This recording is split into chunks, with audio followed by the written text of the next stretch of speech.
grafita também? Quer saltar esse grafita? Quer um dente? Bom salto, moleque. É tranquilo, dá ó. Na hora que você estiver aqui, olha pra cima, você dá uma respirada. Vai, ó, e olha sempre pra cá, ó, não para de olhar pra cá, porque você não sai da posição, o seu salto vai ser tranquilo. Sempre focar aqui. Olha aqui, ó, olha pro Costa, você não se assusta.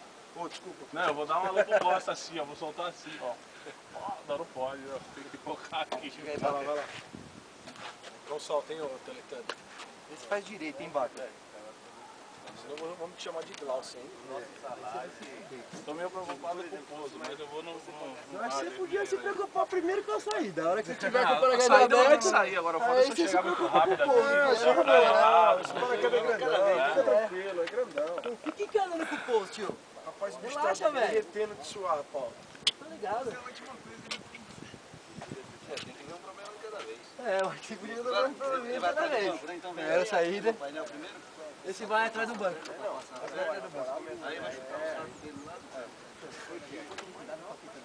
Rapaz, só tem monstros de homem grande nesse tamanho. Será que tem claro? Ô, Costa, o Zaquinho falou que tá ruim da barriga, velho. Prepara pra peidar que aquele vai dar aí dentro.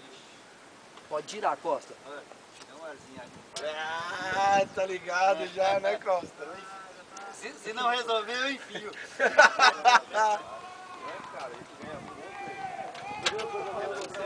Livre aí, Bruno. Tá livre, pode virar. Tira aí,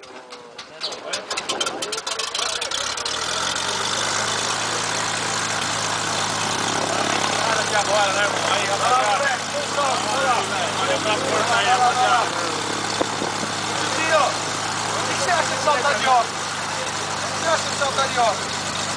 Tá sem óculos, mano. Não quero óculos, eu vou sair de bagulho dentro, pra quê? óculos. Quero um. Cara, não pode ser mim que não usa óculos. Olha o meu lente. Eu dei pra alguém cuidar pra mim o meu óculos. Eu não uso óculos baixo. Tá louco? Não, pode ser que ele pega e sai tomando. Já viu alguém sair baixo, comandar?